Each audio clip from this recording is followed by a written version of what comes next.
Is the cycle of sickness in perpetual motion in your house? Are your kids forever spreading germs back and forth, reinfecting each other over and over again? Well, that's what this video is about and is dedicated to my 4 children who have families of their own. And we talk about this subject often. And it's dedicated to you. My heart goes out to young families struggling to keep all the kids well at the same time. With 9 beautiful grandchildren, I know this can be a chore in so many homes. So these are Nanny's secrets for stopping kiddos from spreading their germs. I've had this question come up so many times lately with so many families.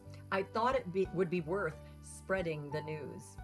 I'm Denise Kennedy, a nutritionist and wellness educator, with tricks and tips if you are in a holding pattern where kids are passing one illness after another back and forth.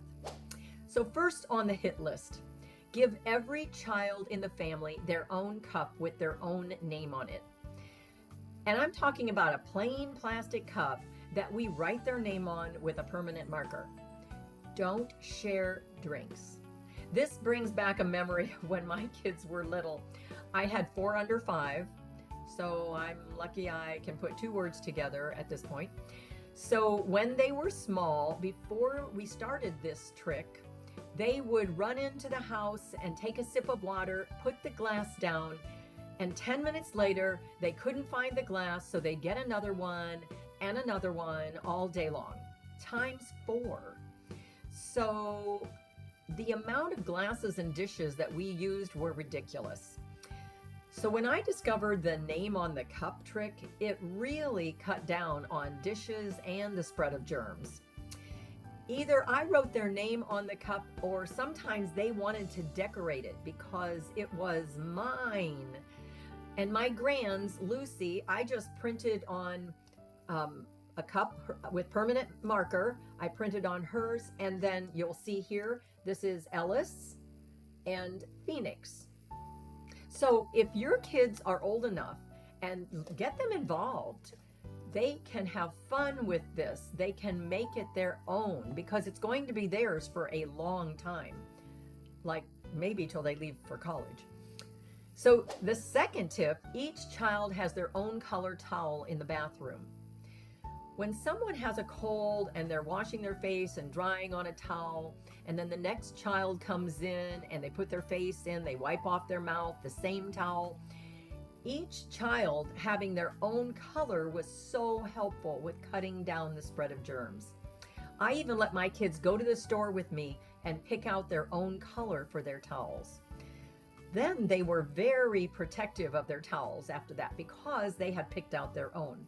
So 4 kids, 4 colors of towels in the bathroom.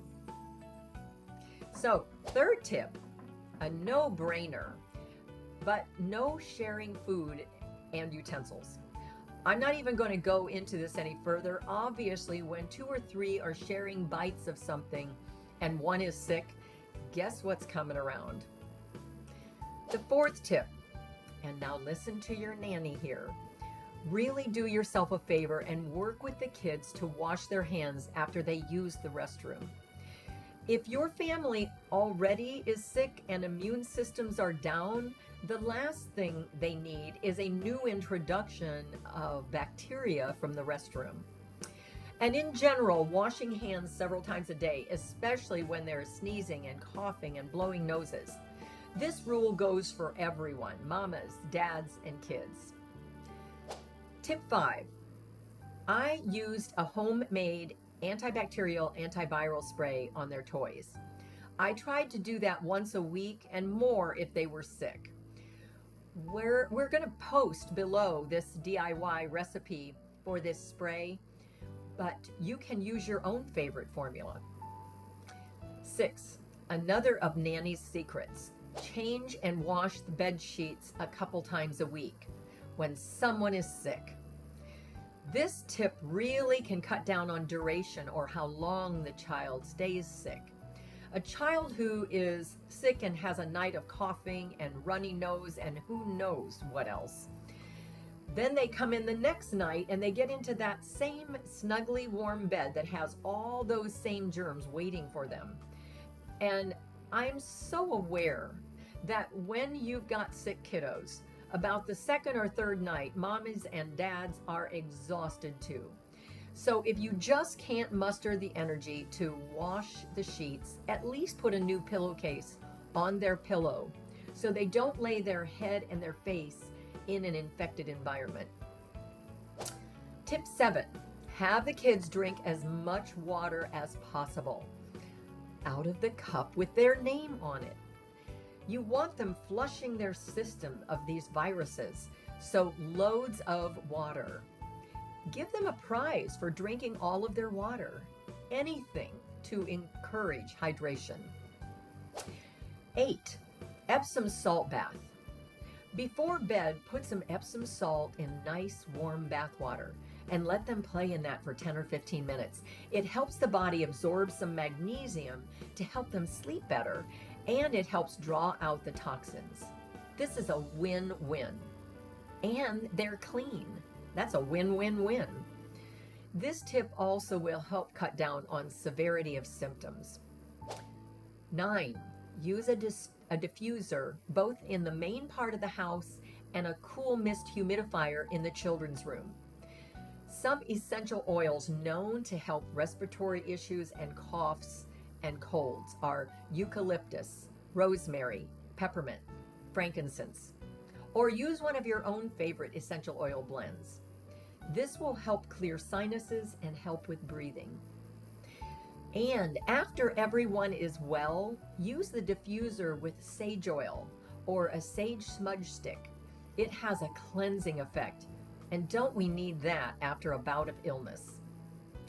Tip 10, make sure the kids are brushing their teeth at least twice a day, especially when they're sick.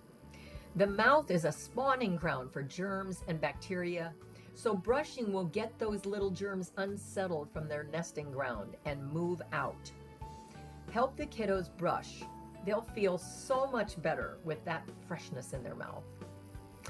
Tip 11, since I'm a supplement specialist, there are some things you will want to add to their daily routine. I'm sure you're familiar with the old normal immune boosting vitamins. Be faithful with good children's probiotics. Vitamin C, D, zinc. Put it in a smoothie for them, or however you can get it into their system. This will give them a real boost in their immune system and help with the fight against these little invaders. This is for my kids, my grandkids, and all of you. I love you, moms and dads, and I want you to have a happy, healthy household. If you know someone who could benefit from these tips about keeping families well, please share this with them and give this video a thumbs up. That would help us tremendously. Thanks so much for watching.